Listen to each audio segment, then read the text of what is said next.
ओम शांति। सुनते हैं 5/3/1970 को बाप दादा द्वारा उच्चारित किए गए महावाक्यों का मंथन। टॉपिक है जल चढ़ाना अर्थात प्रतिज्ञा करना।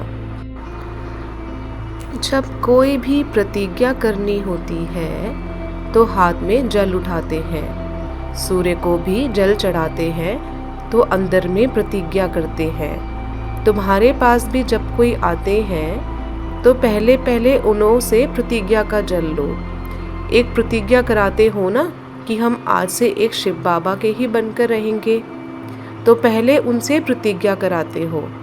वह लोग भी अंदर में प्रतिज्ञा कर फिर स्वयं सम्मुख आकर देवताओं पर अर्पण होते हैं। जो पूरे भक्त होते हैं वह सारा ही अपने को उनके आगे झुकाते हैं, अर्थात अपने को अर्पण कर देते हैं। तो तुम भी पहले उन्हों से प्रतिज्ञा कराते हो। जब पक्के हो जाते हैं तो संपूर्ण स्वाहा कराते हो। आपने कितनों को निछावर कराया है। जो जितना स्वयं निछावर बने हैं उतना ही औरों को बनाते हैं। अगर स्वयं ही संपूर्ण न्यौछावर नहीं बने हैं तो औरों को भी इतना ही आप समान बनाते हैं। अभी न्यौछावर होने में मेहनत और समय दोनों ही लगता है, लेकिन थोड़े ही समय में न्यौछावर होने वालों की क्यू लग जाएगी। जैसे वहाँ यादगार है काशी कलवट खाने का। स्वयं अपनी इच्छा से कटने को तैयार हो जाते हैं, वैसे यहाँ भी तैयार हो जाएंगे। आप लोगों को इच्छा पैदा करने की मेहनत भी नहीं करनी पड़ेगी। स्वयं अपनी इच्छा से जंप देने के लिए तैयार हो जाएंगे। यह क्यों लगनी है। व्यर्थ संकल्पों का मूल कारण क्या होता है। पुराने संस्कार किस रूप में आते हैं। एक शब्द बताओ जिसमें व्यर्थ संकल्पों का बीज आ जाए। व्यर्थ संकल्प व विकल्प जो चलते हैं तो एक ही शब्द बुद्धि में आता है कि यह क्यों हुआ। क्यों से व्यर्थ संकल्पों की क्यों शुरू हो जाती है।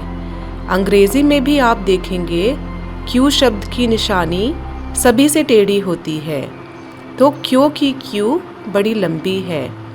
इस क्यों के समाप्ति के बाद ही संपूर्णता आएगी।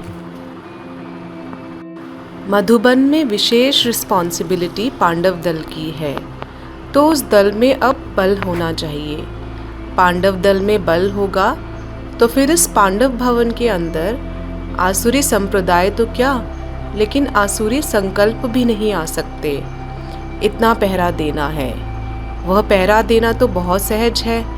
जैसे इस गेट की रखवाली करते हो, वैसे माया का जो गेट है उसकी भी रखवाली करनी है। ऐसे पांडव सेना तैयार है जो आसुरी संकल्पों को, आसुरी संस्कारों को भी इस पांडव के अंदर आने ना दो। कौन कौन ऐसी हिम्मत रखते हैं कि हम पांडव सेना अपने पांडव भवन की ऐसी रखवाली करेंगे। ऐसी रखवाली अगर पांडव करते रहें तो फिर यह पांडव भवन एक जादू का घर हो जाएगा, जो कैसी भी आत्मा आए आते ही आसुरी संस्कारों और व्यर्थ संकल्पों से मुक्त हो जाए। ऐसे निर्विकल्प बनाने का जादू का घर हो जाएगा। ऐसी सर्विस जब करेंगे तब प्रत्यक्षता होगी। एक दो से सुनते ही लोग दौड़ेंगे। जैसे संगठन का बल है, स्नेह का बल भी है, एक दो को सहयोग देने का बल भी है। अभी सिर्फ एक बल चाहिए, जिसकी कमी होने कारण ही माया की प्रवेशता हो जाती है। वह है सहनशीलता का बल। अगर सहनशीलता का बल हो तो माया कभी वार नहीं कर सकती। तो यह चारों बल चाहिए। मधुबन निवासी ही मधुबन के महत्व को बाधा सकते हैं। पांडवों के लिए तो प्रसिद्ध है कि वह कभी भी प्रतिज्ञा से हिलते नहीं थे। 1% की भी कमी हुई तो इसको कमी ही कहा जाएगा। पांडव सेना को एग्जाम्पल बनना है, जो आप लोगों को देख औरों को भी प्रेरणा मिले। कोई भी मधुबन में आए तो यह विशेषता देखे कि यह सभी इतने अनेक होते हुए भी एक और एक की ही लगन में मग्न है और एक रस स्थिति में स्थित हैं। जब ऐसा दृश्य देखेंगे तब प्रत्यक्षता की निशानी देखने में आएगी। आप सबकी प्रतिज्ञा ही प्रत्यक्षता को लाएगी। जिस बाप की अनेक भक्त वंदना करते हैं वह स्वयं आकर कहते हैं वंदे मातरम। इस खुमारी की निशानी क्या होगी? उनके नयन, उनके मुखड़े, उनकी चलन, बोल आदि से खुशी झलकती रहेगी, जिस खुशी को देख कईयों के दुख मिट जाएंगे। ऐसी माताएं जिनको बाप दादा स्वयं वंदना करते हैं, उनकी निशानी है खुशी। चेहरा ही अनेक आत्माओं को हर्षाएगा। अज्ञानी लोग सवेरे उठ कोई ऐसी शक्ल देखते हैं तो कहते हैं सवेरे उनकी शक्ल देखी तब यह प्रभाव पड़ा, तो शक्ल का प्रभाव पड़ता है।